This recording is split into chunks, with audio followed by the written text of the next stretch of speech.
ED का आतंक है देश के अंदर, ये आतंक मचा रखा है, इसका फैसला जल्दी होना चाहिए। ईडी का उपयोग सरकारें गिराने के लिए किया जाता है। How we have been misusing the agencies?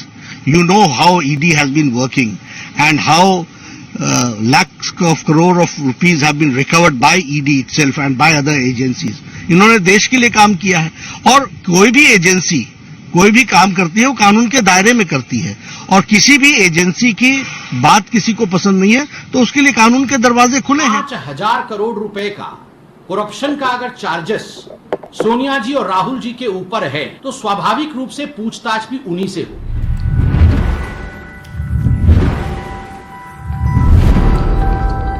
नमस्कार, मैं प्रवीण जाखड़ विधायक.com में आपका बहुत बहुत स्वागत करता हूं।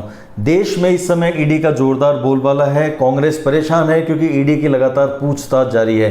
राहुल गांधी से जब पूछताछ की गई थी तो कांग्रेसियों ने लगातार विरोध किया था, धरना प्रदर्शन किया था, मौन जुलूस निकाले जा रहे हैं। देश भर में जहां जहां कांग्रेस जिंदा है वहां पर प्रदर्शन किए जा रहे हैं। लेकिन देखने वाली बात है कि जितने बुजुर्ग नेता हैं, विधायक हैं, सरकार है जहाँ पर कांग्रेस की, वो नेता तो सामने आकर वो जो लोकसभा सांसद है वो सामने आकर प्रदर्शन कर रहे हैं, लेकिन यूथ कांग्रेस की तरफ से पूरे देश में शानदार प्रदर्शन जारी है। कहीं पर इंदौर में आज एक ताज़ा मामला है जिसमें ईडी के बोर्ड पर कालिक पोत दी गई, कहीं पर बॉम्बे में ट्रेन रोक दी गई, लेकिन यूथ कांग्रेस अपनी प्रेजेंस लगातार जाहिर करती नजर आ रही है। एक देखने वाली बहुत बड़ी बात यह है कि अशोक गहलोत ने आज एक ताज़ा बयान दिया है जिसके बहुत ही मायने हैं। गहलोत का कहना है साफ तौर पर कि ईडी जो है उसने आतंक मचा रखा है पूरे देश में और ईडी सरकारें गिराने का काम कर रही है अपने दबाव में, जैसे महाराष्ट्र में भी किया गया है, ऐसा गहलोत का कहना है। सबसे पहले इस मामले में, इस वीडियो में हम लोग आगे बढ़े उससे पहले हम लोग आपको दिखाते हैं कि आज गहलोत ने क्या कहा है, क्या बयान दिया है। उसके बाद हम आपको बताएंगे क्यों ईडी इतनी बड़ी कार्रवाई और इस पूछताछ में लगी हुई है, क्यों पूरे देश में हंगामा मचा हुआ है, आखिर नेशनल हेराल्ड केस है क्या जिसकी वजह से राहुल और सोनिया गांधी फंसते नजर आ रहे हैं। उससे पहले हम लोग देखते हैं गहलोत का ताज़ा बयान, आइए चलते हैं। ईडी का आतंक है देश के अंदर, ये आतंक मचा रखा है, इसका फैसला जल्दी होना चाहिए। ईडी का उपयोग सरकारें गिराने के लिए किया जाता है बड़े रूप के अंदर, जो महाराष्ट्र में देखा भी आपने। सरकारें गिराने का काम तो कर सकती ईडी, पर मंत्रिमंडल बनाने का काम नहीं कर सकती है। 28 दिन से वहाँ मंत्रिमंडल नहीं बना है, खाली सीएम और डिप्टी सीएम वहाँ पर बैठे हुए हैं। ईडी द्वारा जो तमाशा हो रहा है देश के अंदर, पहले राहुल गांधी जी को बुलाया और 5 दिन तक लगातार, ऐसा कभी होता नहीं है। इस वीडियो में आपने देखा कि गहलोत साफ तौर पर कह रहे हैं कि ईडी ने आतंक मचा रखा है। कांग्रेस पूरी परेशान है, हम लोग साफ तौर पर देख रहे हैं। राहुल गांधी सड़क पर बैठ गए हैं, धरने दे रहे हैं, मौन जुलूस निकाल रहे हैं, परेशान नजर आ रहे हैं, थके थके नजर आ रहे हैं। राहुल गांधी की जो ताज़ा तस्वीरें इन दिनों में आप देख रहे हैं, किसी भी जुलूस में, किसी भी प्रदर्शन में, तो आपको साफ तौर पर चिंता की लकीरें उनके माथे पर, उनके चेहरे पर साफ नज़र आती हुई दिखाई देंगी। लेकिन यहाँ पर हम लोग देख रहे हैं कि गहलोत ने भी एक अच्छी जगह बनाई है। पिछले कुछ समय में जब से ये पॉलिटिकल डाइवर्जन का मामला ईडी के जरिए नज़र आ रहा है और ये पॉलिटिकल डाइवर्जन हो रहा है, ऐसे में गहलोत अपनी एक जगह और एक पैठ अलग तरह की बनाते हुए दिखाई दे रहे हैं। भूपेश बघेल जो कि छत्तीसगढ़ के मुख्यमंत्री हैं, वो भी गहलोत के पीछे पीछे नज़र आ रहे हैं, हम लोग देख रहे हैं। और एक पॉलिटिकली एक ऐसा सिनेरियो बन रहा है जिसमें गहलोत की लीडरशिप नेशनल लेवल पे एक अलग तरह की ब्रांड डेवलपमेंट यहाँ पर हो रहा है, हम लोग कह सकते हैं। लेकिन ये सारा मामला है क्या, आखिर नेशनल हेराल्ड केस क्या है जिसमें सोनिया गांधी और राहुल गांधी फंसते नजर आ रहे हैं। ये केस की शुरुआत कहाँ से हुई, क्योंकि डॉक्टर सुब्रमण्यम स्वामी जिन्होंने मामला दर्ज कराया था, भारतीय जनता पार्टी के अध्यक्ष भी रह चुके हैं। सुब्रमण्यम स्वामी जाने माने एडवोकेट भी हैं। सुब्रमण्यम स्वामी और नेशनल हेराल्ड केस की शुरुआत कहाँ से हुई जिसमें आज ये फंसते नजर आ रहे हैं। तो चलिए हम लोग आपको बताते हैं कि आखिर नेशनल हेराल्ड केस है क्या। नेशनल हेराल्ड केस 2015 से जारी एक मुकदमा है। ये मुकदमा जिसमें सुब्रमण्यम स्वामी ने राहुल गांधी, सोनिया गांधी और उनकी कंपनी और उनसे संबंधित अन्य लोगों के खिलाफ ये मामला दर्ज कराया था। इस मामले में गांधी परिवार को एक बहुत ही बड़ा झटका तब लगा जब ईडी की तरफ से 64 करोड़ रुपए की संपत्ति को स्थायी रूप से कुर्क कर दिया गया। और ये जो संपत्तियां कुर्क की गई थी ये हरियाणा के पंचकुला में स्थित हैं। लेकिन इस मामले की शुरुआत कैसे हुई इसको हम लोग जानते हैं। सुब्रमण्यम स्वामी का आरोप है कि गांधी परिवार हेराल्ड की संपत्तियों का अवैध ढंग से उपयोग कर रहा है, जिसमें दिल्ली का हेराल्ड हाउस और अन्य संपत्तियां भी शामिल हैं। वे इस आरोप को लेकर 2012 में कोर्ट गए। कोर्ट में लंबी सुनवाई के बाद में 26 जून 2014 को दिल्ली के पटियाला हाउस कोर्ट ने सोनिया गांधी, राहुल गांधी के अलावा मोतीलाल वोरा, सुमन दुबे और सैम पित्रोदा को समन जारी कर पेश होने के आदेश जारी किए थे। तब से इस आदेश को लेकर, इस मामले को लेकर लगातार तूल पकड़ता जा रहा है मामला, और ये मामला बढ़ता बढ़ता आज इस लेवल पे आ गया है कि सोनिया गांधी और राहुल गांधी उलझते नजर आ रहे हैं। लेकिन ये सारे के तंत्र कहाँ से जुड़े, तार कहाँ से जुड़े हुए हैं? इस पूरे मामले के तार जवाहरलाल नेहरू से जुड़े हुए हैं। 1938 में द नेशनल हेराल्ड अखबार की स्थापना की गई थी और उसका प्रकाशन किया गया था जो कि जवाहरलाल नेहरू ने शुरू किया। इसी दौरान इसे the associated general limited AJL नाम की कंपनी प्रकाशित करती थी। यह सेक्शन 25 कंपनी थी और इस तरह की कंपनियों को स्थापित करने का मकसद कला, साहित्य, विज्ञान और वाणिज्य को प्रमोट करना होता है और आमतौर पर इस तरह की कंपनियां मुनाफा नहीं कमाती हैं। एसोसिएटेड जनरल लिमिटेड ने उर्दू में कौमी आवाज़ और हिंदी में नवजीवन अखबार की स्थापना की, उसको प्रकाशित करना शुरू किया और कंपनी के पास दिल्ली और मुंबई समेत कई शहरों में रियल एस्टेट की अच्छी खासी संपत्तियां हैं। मुनाफा नहीं होने के बावजूद यह कंपनी काफ़ी समय तक घाटे में चलाई जाती रही और उसके बाद अप्रैल 2008 में इसका प्रकाशन, ये जो प्रकाशन कर रही थी कंपनी, इनका प्रकाशन बंद कर दिया गया था। कांग्रेस ने क्या किया? कांग्रेस ने एजेएल को चलाते रहने के लिए बिना ब्याज और सिक्योरिटी के कई साल तक उसे लोन दिया। ऐसा 2010 तक लगातार चलता रहा। मार्च 2009 के आखिर में एजेएल को दिया गया अनसिक्योर्ड लोन जो कि 78.2 करोड़ रुपए का था और मार्च 2010 में बढ़कर 89.67 करोड़ रुपए हो गया। माना जाता है कि कंपनी के पास रियल एस्टेट से जुड़ी संपत्तियां हैं जिनकी वैल्यू करोड़ों में है और ये इससे कहीं ज़्यादा है। तो इन बड़ी संपत्तियों की वजह से ये बताया जा रहा है, ऐसे आरोप हैं, जैसा कि संबित पात्रा ने भी एक ताज़ा बयान में कहा है, नड्डा ने भी कहा है कि 5000 करोड़ की संपत्तियां हैं जिनको लेकर ये मामला बनता है, तो ईडी की जांच होनी चाहिए, ऐसा बीजेपी के लोग लगातार दावा कर रहे हैं। लेकिन यहाँ पर हम लोग देखें कि एक यंग इंडिया कंपनी जो है वो सामने है और ये यंग इंडिया कंपनी का पूरा मामला कैसे बना, जिसमें सारा पेच जो है वो उलझता चला गया। यंग इंडिया कंपनी के बारे में हम लोग आपको बताते हैं। 23 नवंबर 2010 को यंग इंडिया प्राइवेट लिमिटेड का नाम सामने आया और सेक्शन 25 में कंपनी सामने आई। गांधी परिवार, सुमन दुबे, सैम पित्रोदा जैसे लोग इसके डायरेक्टर थे। 13 दिसंबर 2010 को राहुल गांधी को इस कंपनी का डायरेक्टर बनाया गया। 22 जनवरी 2011 को सोनिया भी यंग इंडिया के बोर्ड ऑफ डायरेक्टर्स में शामिल हुई। वोरा और कांग्रेस के राज्यसभा सदस्य ऑस्कर फर्नांडीज भी उसी दिन यंग इंडिया के बोर्ड में शामिल किए गए।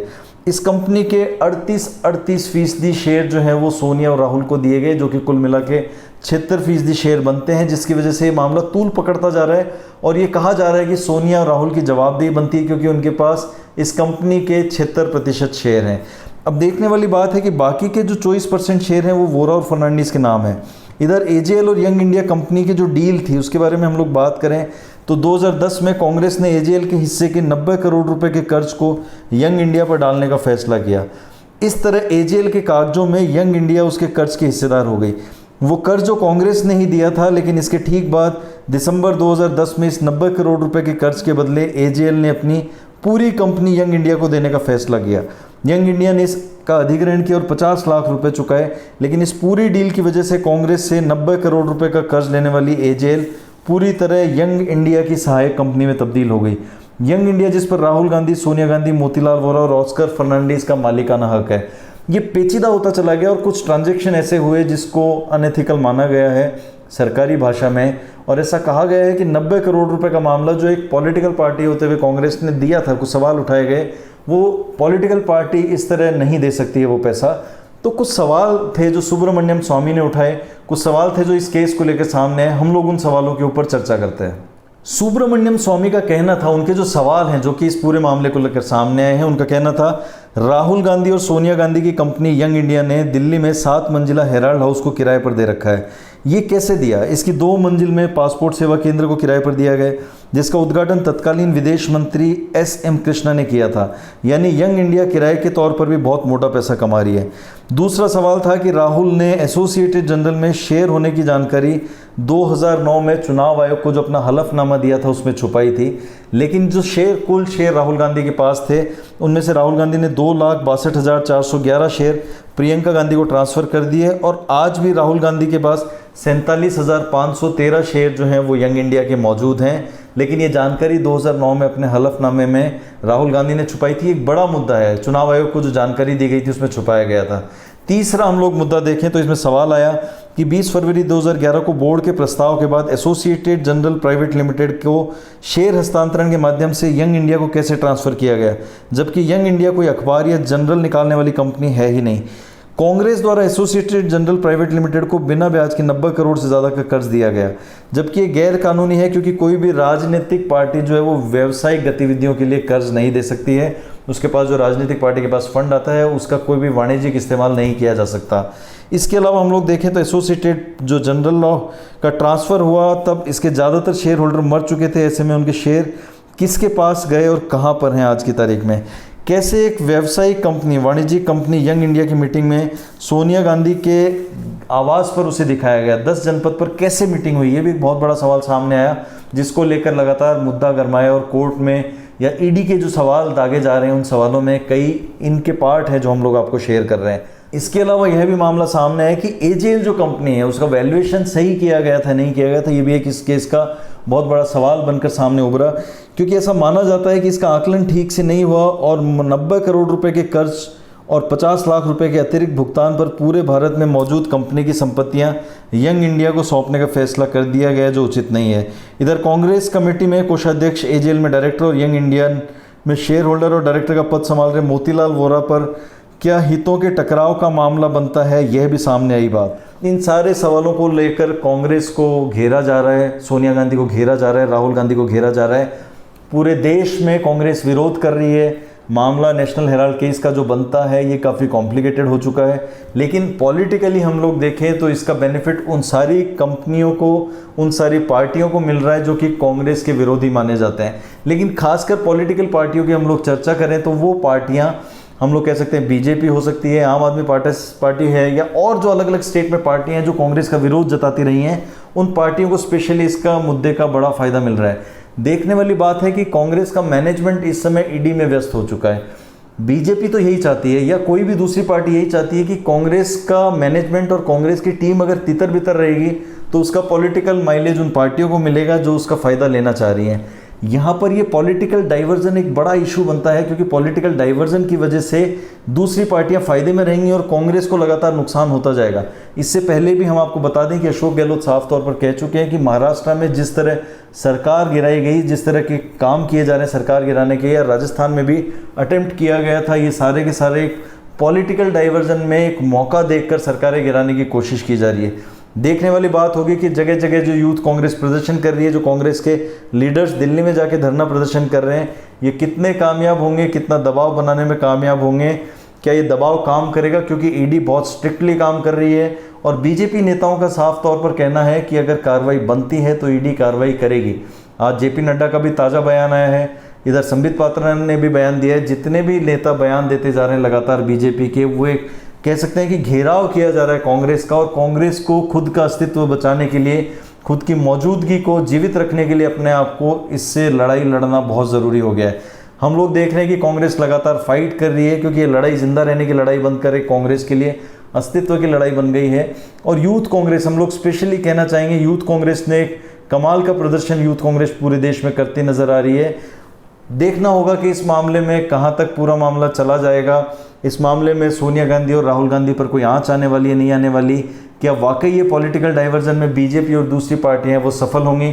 हम लोग लगातार आपके लिए ऐसे वीडियोस लाते रहेंगे। आपको हमारा चैनल पसंद आ रहा है तो चैनल को लाइक और सब्सक्राइब कीजिए, वीडियो को ज़्यादा से ज़्यादा शेयर कीजिए। अगले वीडियो में फिर मुलाकात होगी।